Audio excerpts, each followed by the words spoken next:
UMnyango wezokusebenza ngokubambisaana nezindaba zomdabu uthi ukhathazekile ngokungabibikho kozinzo koMasipala abathile nokudalwa ukugqashuka kwegoda phakathi kwamaqembu asuke esebenza ngokubambisana koMasipala.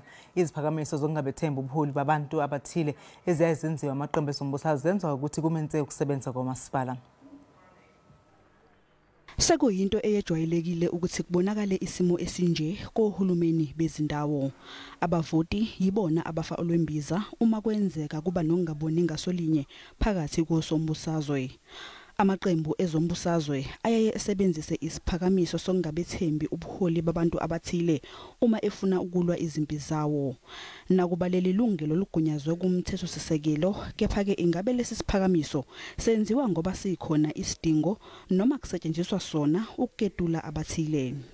Motions of no confidence are an important instrument in a democratic system.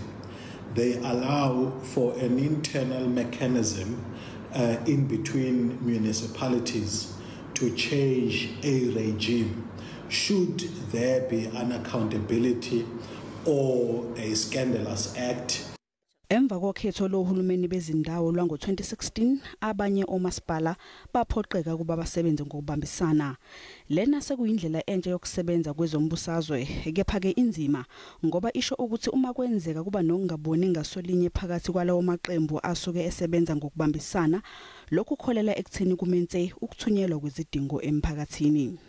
Parties are using motions of no confidence tactically to gain propaganda advantage, access to resource advantage, or for a whole range of other mechanisms.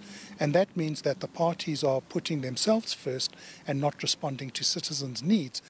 UMnyango wezokubusa ngokubambisana nezindaba zomdabu koMasipala ukhathazekile ngokugqoza kokuthunyelwa kwezidingo ngqangi emphakathini. We are very concerned or worried about the instability of councils and municipalities because it affects service delivery in the municipalities.